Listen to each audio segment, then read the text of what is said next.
Great. So last time we started with principle number 1, right? We went through all of the philosophy that how do we know there's a God?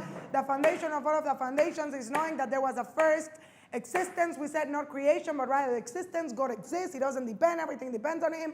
If everything would cease to exist, God would still exist. But if God ceased to exist, he cannot cease to exist because everything that has a beginning has an ending. But if things have no beginning, then they have no ending, right? But we said at the same time, if everything would cease to exist, God would still exist. But if God, right? But if God doesn't will everything to exist, then things still exist. Therefore, we said I'm going to throw at you a bomb, which probably is not going to be today, but it's going to be next class, right? But we said pretty much, therefore, it makes that everything is created.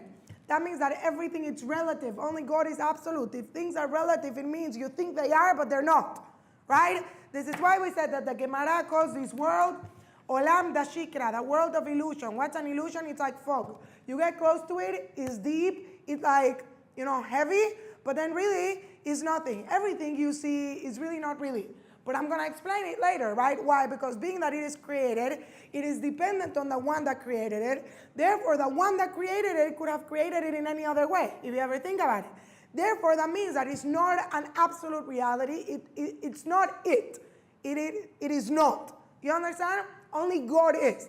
And therefore, the only real thing that really exists is whatever is God and God terms, and everything else is created. This is why we said, again, I taught this last time, right?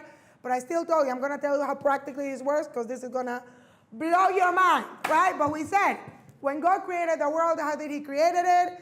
Yesh me'ayin. What does yesh me'ayin mean? It means something from nothing. That means that everything that you call something was created. When God gave the Torah, there was Ashan, right? Smoke. We said that Ashan, it's an acronym for the 3 dimensions of the world. Olam, Shana, Nefesh. Time, space, and physicality. All of that was created. That means that it's really not. Because again, everything created depends on the one that's creating it. That also means that God is willing everything into existence, and if one point he doesn't will it to exist, then it doesn't exist. We also said that when God created the world, it is not that God is in the world, but rather the world is in God. Therefore, if God is everywhere, how does anything else except of God exist? So God did this thing, which is a contradiction, but really it's not, because being that God is almighty and all-powerful, it could happen, called Tzimtzum. What did we say about Tzimtzum? God contracted himself, and I'm going to explain again later what this means, in order to allow for an empty space inside of him that allows anything that's not like him to exist, right, in that space. Because if God is in everything and everywhere, there wouldn't be space for anything else. But now, what is that space? That space is a space that is controlled by rules that are not the rules of God, but it is still inside of God. And therefore, it is like playing hide and seek. We said this is why the world is called Olam, from hidden, because God hid himself. But the whole point of hiding means I was totally revealed, right? Because I don't need to hide if you're not able to see me. When do I hide? When if I would not be hiding, you would be able to completely see me. And therefore, that space where God contracted himself, and apparently there's no God, is where God is the most. It is just because, again, you don't need to hide unless you could totally see me. And we're going to understand soon what does that mean, right? So we went into all of these things. Great. So, right, how do we really know God exists? So apart from philosophy, let's go into it, right? There was again, we said that emunah means complete knowledge. Yes, that means like whenever we're talking about, yes, God exists, it's not just I believe in God, I know God exists. There was a famous person called David Amelech, King David. You ever heard of him? King David, says the Torah, knew the purpose of every single thing in creation, listen to this, except for 3 things. Spiders, crazy people, and wasp. You have a thing called wasp? Yeah. Not swap. That's the thing on your TV that takes away the language. One time I said swasps. Everyone is like, what are you talking about? Mute, swap, Dolby Digital. Okay. David Amelech knew the purpose of everything in creation except for 3 things. This is written in Pirkei Avot. I think in chapter 3 there is this Pirkei Avot that says, do not treat anything badly because everything has its place and every person has its hour. Meaning, there's a purpose for everything. So he came to Hashem and he said, Hashem, why did you create spiders? Okay, I know what you're thinking. Now we make silk from spiders, but maybe we didn't know this back then, right? So Hashem says, what, you think I created something in the world that has no purpose? So he said, show me, what's the purpose? So David HaMelech was running away from King Shaul that wanted to kill him, and he was in a mountain, and he had nowhere to go. Suddenly he saw an opening on the mountain, he went in, and Hashem made a spider web right there very quickly. What happened? King Shaul went, saw the spider web, said, there's no way King David could be here, because if he went in, he would have destroyed the spider web, and if the spider made it later, it cannot be that he made it so quickly and King David would already be like dead inside this, like cave. He kept on going, right? The spider saved his life. Then at one point, he's running away from King Shaul. What happens? Right? He ends up in a city called the city of the Philistines, Achish Melech Gat. Now, he wants to hide. The Philistines wants to kill like David HaMelech because he already waged war against them many times. They were all dying. King David doesn't know what to do. So Achish had a son that was crazy. So King David pretended to be crazy because he knew he wouldn't get badly treated because then everyone would be like, oh, but your son is crazy too, So he got saved. And the same thing with a swap, whatever. The point is, right, sometimes we see things in the world and we say, oh, what's the purpose of this? Do you understand that apart from these three things, David HaMelech understood the purpose of every single thing. That means that every single thing spells out that there is a God. Right? When you think about this, you just go crazy. Isn't it amazing? What does science says? Oh, the world was created by itself. Isn't it amazing that what are the three things that we need the most in order to live? What are the three things we need the most in order to live? Oxygen, yes. Water, and then food. Is it available exactly like that in that order in the world? Yes or no? Yes. Isn't that amazing? Every single thing follows the rules. There is a famous book, I totally recommend it. It's called Beyond a Reasonable Doubt. If you want to read something good, this is the book. It proves to you like 8 different ideas in Judaism that are very contradicted. Like that you have a soul, that there's a God, that the Torah is true, but it never quotes anything from the Torah. It just takes you on a deep, journey on your logic, on your mindset in order for you to understand this. So at the beginning he says, right, there's a pasuk in the Torah that says, from my body I will recognize God. If you ever want to get to know how great God is, look inside of your body. Your body is the greatest, when I was 24, I went to college, I studied physiology and anatomy. My favorite class. I was obsessed. Do you understand how much intelligence goes into your skin layer, a hair? I cannot even explain to you, but it says in a Yov, if you want to get to know God, you know what's going to get you to appreciate God? Look into your body. So to make the story short, in this book, it starts at the beginning and it says, imagine if one day in America, one guy decided that he's going to be in charge of all of the water, mail, garbage, electricity of all of Americans. What would happen? Next day, people get, garbage in their mail, no electricity, no water, everyone is killing each other, like Bruce Almighty, this is not good, okay? You ever gone to a restaurant and you go with more than 10 people and the waiter is taking your orders? Does he remember anything anyone ordered? Yes or no? No. Maybe if he's a genius, prodigy child, he'll remember, but for sure no. This is why they take notes, you cannot even remember. Someone gives you a phone nowadays, and then you try to put it on your iPhone, and what happens? It erases because you were in the middle of a call. Do you remember it 1 second after you hang up the call? For sure not. You don't even remember. Now listen to this, right? The waiter cannot remember. You know that if in your body, lo aleinu, one cell doesn't get rid of the waste it has, one cell, your whole body could be sick, your whole body could be malfunctioning.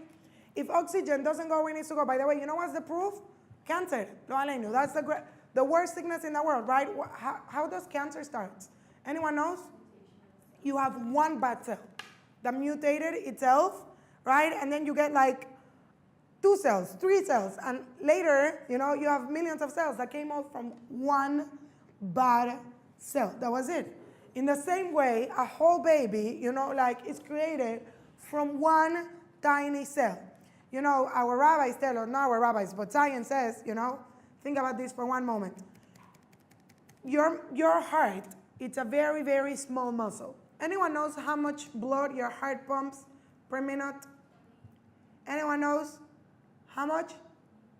15 liters per minute. Yeah, this is what your heart does. Maybe some people's heart pump less, but sorry, 5 liters of blood per minute. Yes? Listen to this. How many liters of blood is that per day? 7,200 liters of blood per day, right? Now imagine you come to Zumba today. Next day, you can't move.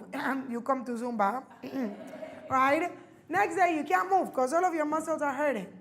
The average heart of a human being, which by the way is the size of your wrist, this, how do you call this? Of your fist, works for at least 60 to 80 years without ever stopping. You ever thought about this? You know, you have more than how many trillions of cells? You have trillions of cells in your eye. And everything works. I read one time, I totally recommend all of this stuff to everyone. Like, I have like the Guinness Book of Jewish stuff. It includes like all of this crazy stuff about the world, but it also includes like the fattest person in the world. That's freaky. You know what I'm saying? But maybe it is quite amazing to know that someone could be that fat and still live. So maybe that part is amazing. The fattest person in the world was also the one that lost the most weight. So that's also impressive. He was weighing 1,400 pounds, and he lost 900. So that's crazy. 900 pounds, that's like 9 times what Sabrina weighs. Okay. How did he weigh that much? That's the wonder. How do you weigh that much and not pop? I don't know. Okay, but what is the point, right? You know what I read? The amount of arteries and veins you have in your body, arteries and veins, if you would extend them, they would be enough to go around the globe. You know this? No way. No way? Yes way. I read this. Okay, maybe around America. Not really, around the globe. I'm pretty sure. You know how many arteries you have? Just go like this on your foot. Like each green thing, it's an artery and a vein. Arteries and veins. One of them brings the blood. One of them brings out the, one of them is from your feet up, and the other one is from your head down. Is that what it is? Or something like that? Okay, we're taking a science class. The point is, crazy. You understand? You know what Isaac Newton said? You know, one time Isaac Newton was arguing with what? That I said Isaac? He was Jewish, no? Probably Jewish. Why would he be called Isaac?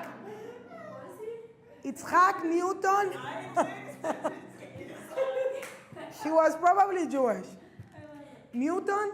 I didn't even realize that I called him Isaac Newton. But what is the point? One time he was arguing with an atheist. So the atheist came to see, like, you know, whatever, and he had like a model of the solar system, because, right, he discovered the solar system, which now is being debated anyways, but he had a model. So the atheist said, I don't think there's a God that created the world. So he told the atheist, why don't you go out of this room and come back in 5 minutes? He comes back in 5 minutes, and he built the solar system. He put it there so that the atheist could see it. So he said, who made this? So he says, I don't know, I just left the balls in the floor, and it just, like, you know, picked up by itself. He said, are you joking? It cannot be built by itself. So he says, wait, the miniature solar system in which no one is moving and, you know, whatever, you don't think it was made by itself, but the world with that much precision is made by itself?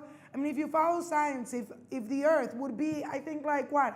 What is it, like maybe 1 centimeter closer to a sun? Like literally, we would be burning.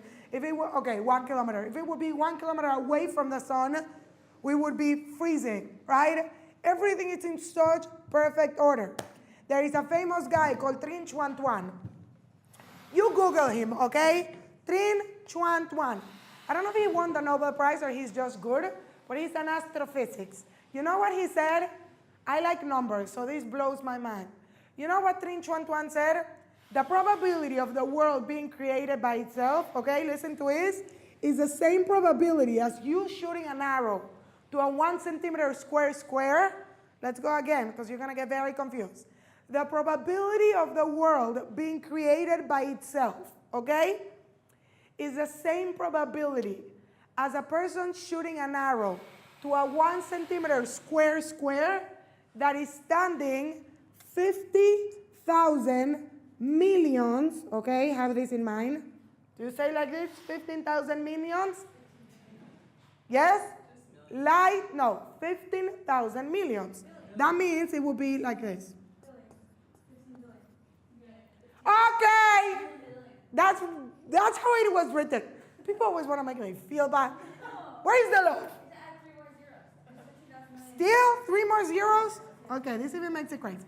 Okay, the probability of the world being created by itself is the same probability as you shooting an arrow to a 1 centimeter square that is standing 15,000 million light years away. Okay? You get this? You remember this? Right? This means 9 to the, and you count. 1, 2, 3, 4, 5, 6, 7, 8, 9, 10. 11, 12. Times this. That's the probability of the world being created by itself. You get this? By itself. Meaning that cells just came together and formed everything that exists, or atoms, or whatever you call it, or the Big Bang, whatever you want to call it. Actually, I read somewhere else that it would take you know how a baby is formed, right? You have a cell, and that cell reproduces and it forms a baby. You want to know something crazy? That happens in about 2 weeks. A person conceives, 2 weeks, you have a fetus. You know, like whatever, cigoto, I don't know how you call this in English. You know how long it would take for 2 cells to come by itself to form a tissue? 2 cells, they're just hanging out. You're my body, you're not my body. They come together, they form a tissue. You know how much time it would take them? Fact, by the way, just whatever, 5,000 years. 5,000 years. And this just happens in your body. Maybe you're saying, because, they have no space to move. But they do, you understand? That's the probability of the world being created by itself, right? This is why, this guy called Francis Crick, he won the Nobel Prize of Medicine. He said, an honest man, armed with everything he needs to know, needs to convince himself that the origin of life has to have come from a miracle, because it is just too many things that you would require in order to make it happen. It has to come from a miracle. One time I was sitting here, and I was arguing with this girl. So I was saying, okay, so how was the world created, blah, blah, blah, blah, blah. So she's like, I don't believe in God. So I'm like, fine, so how do you think everything was created? How do you think this works? So after 2 hours, she agrees with me, and then she says, but I don't believe in God. So I'm like, oh, so how do you think everything happened? So she says, there's some sort of energy. So I'm like, okay, you call it energy? I call it God. We're talking about the same thing. You just don't want to do it. You know why people don't want to do it? Because admitting there's a God, and we'll talk about this later, has too much of a responsibility in your life. And therefore, you could call it energy, you could call it whatever you want, and then you could just do whatever you want.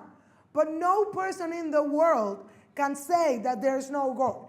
This is why, by the way, and you could notice this in scientific discoveries, whenever they have discovered something that in order to work, it would need God, they just keep it as a theory, because they're trying to find something that would make it work without God. You understand? But they know it cannot work without God, right? So now, how do we see all of these things? What do we say? By the way, you should just know this. There are 5 questions you're going to get a question when you go up to heaven. You ever heard this? You have to know 5 questions. The first question you're going to have, this is not part of the 5, is, what's your name? What does that mean? It means, did you live up to a potential of your name? Every person, your name is your essence. And what your name means, did you do your job? I don't want you to be Raquel. I want you to be Sabrina. I want you to be Sam. What's your name? So whatever, not that. But after the Amidah, you could come ask me, or you could ask anyone. At the end of the Amidah, there's a pasuk. You say a pasuk of your name, which is really like a pasuk that starts with the first letter of your name and finishes with the last letter of your name. If you have 2 names, it is with the first letter of your first name and the second letter of your last, and the last letter of your second name, right? The whole purpose, says the Torah, is so that you won't forget your name.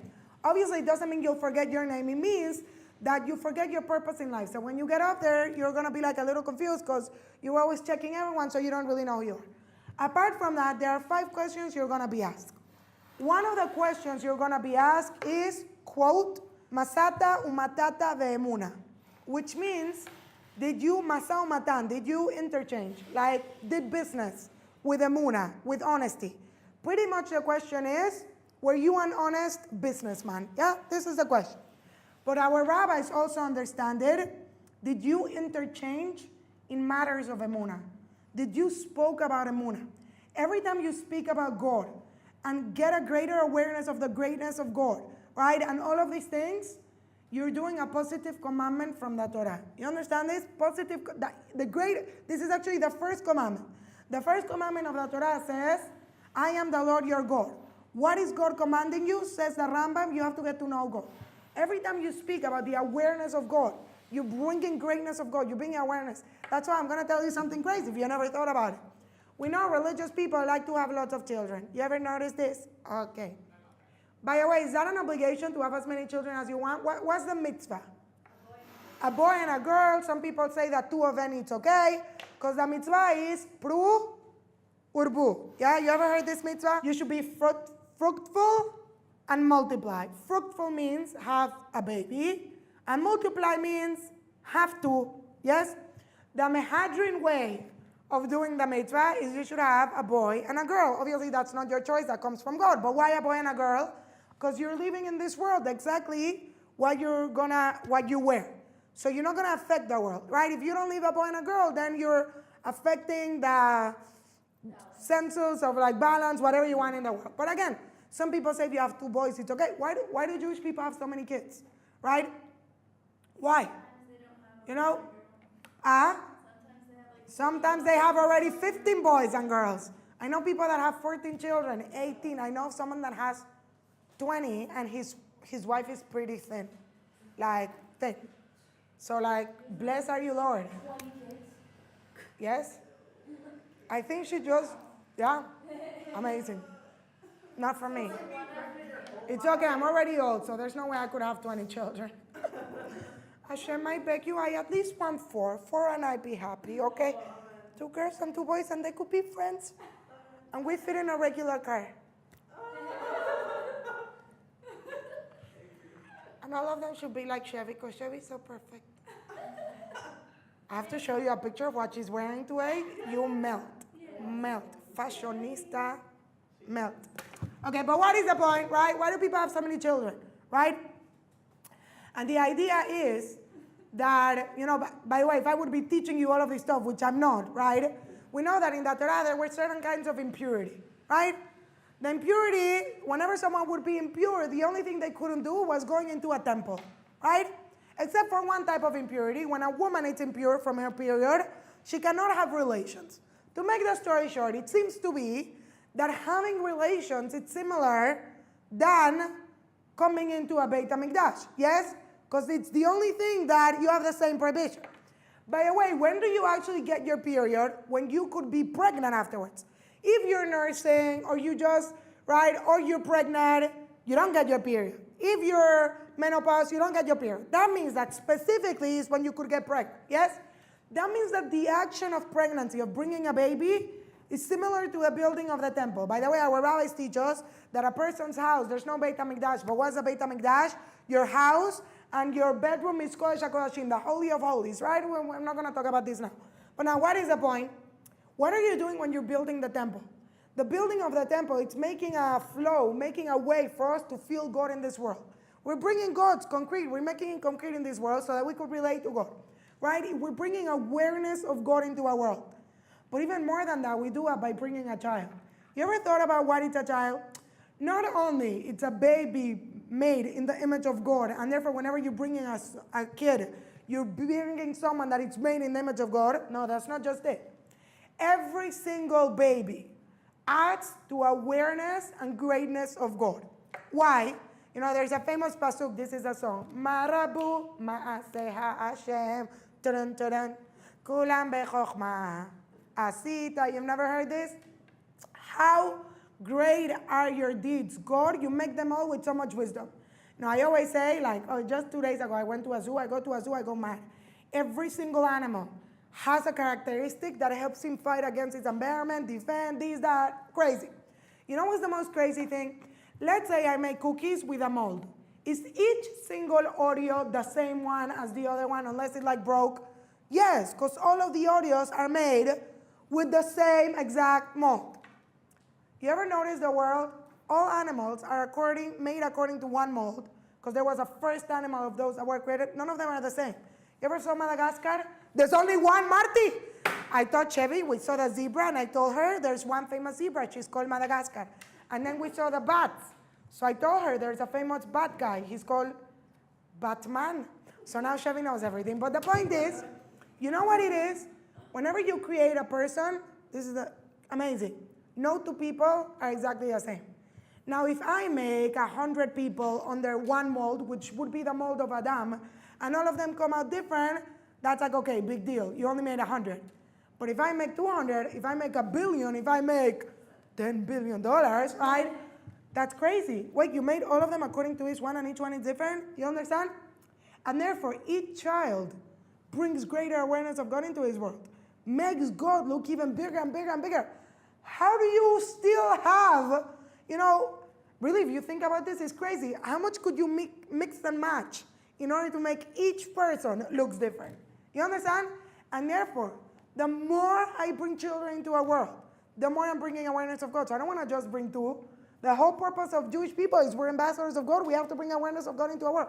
We do have to bring in children. This is why when you see 600,000 people at a time, you make a blessing. It's a special blessing about the greatness of God. Because wait, God, you made all of these people, they all look different. Even exact twins, they all look different. Crazy. That's really like, wow. You understand? There's no way there could be no God in this world. There's no way that we could not notice God. But now what happens, this is why, by the way, our rabbis teach us that when you say Kiddush in Shabbat, and you say the words, you know this, Yom HaShishi, Beichul HaShamayim Ba'aretz Bechol Tzevam. Okay, I don't know how Ashkenazis sing this, so whatever. This is the Sephardi style. The Torah says that whoever says Kiddush and says the words Vayechulu, okay, becomes a partner with God in the creation of the world. We learned that there are 2 tablets, right? And 5 commandments, 5 commandments. Each commandment is parallel to the next one, right? The 4th commandment is keeping Shabbat. It's parallel to the 9th commandment. What is the 9th commandment? You shall not give false testimony, right? The Torah says that someone that doesn't keep Shabbat is as if he's giving false testimony, because you're saying there's not a creator to a world. The Torah says in the same way that when you say Kiddush on Shabbat, you become a partner with God in creation. Because by saying the word Vayechulu, you're saying, wait, there's a God that created the world and he finished. Everything is in the world. There's nothing new. There's nothing you could say. Kohelet, King Shlomo says, there's nothing new under the sun. As I told you one time, when Adam was kicked out of Gan Eden, Hashem showed him how to do a mule. You remember? What did we say? Can you make a mule in the Torah? No, because it's a hybrid. You cannot combine 2 animals. But you know what God was showing? You cannot make a hybrid, right? But I'm going to teach you how to make a hybrid. But you wouldn't be able to make a hybrid without what I created. Everything repeats itself. Everything goes, right? Everything is a cycle. There's nothing new underneath the sun. God made all of these rules. God made all of this world. When you stop and you recognize this, you're one with God. Because if I recognize the greatness of God, then I could attach to God and go into the dimension in which I know that he created it. But now, there's a very important thing that we have to mention, and I'm going to throw at you the bomb next class, right? Because the bomb is a very important thing. Science only believes in things that they could prove. We know that science calls itself exact science. They need to prove it. I always say it's a little bit ironic that science that is so exact, deals with theories, because if you went to school, you only learn theories. But what is the point, right? This is the point. Science only believes in things that they could prove. And therefore, if they cannot prove something, right, they don't believe in it. This is why, for science, every single theory about how the world is created is still a theory, because none of them work without God, right? This is part of why they keep it as a theory and not just make it like, this is why, right? Because they're trying to look for a way, because the whole point of science is that everything should be proven in a natural way. But now, imagine I go fish a 0.5 millimeter fish, okay? And the holes in my net are 1 millimeter. Am I ever gonna fish the fish? Catch the fish? No, under the sea. Why am I never gonna fish the fish? Why? The fish is 0.5. My holes are 1. Why not? Because the fish would go in the holes, right? What does science says? Doesn't exist. What does a real person says? I don't know if it exists or not. What I do know is I don't have the tools in order to catch it.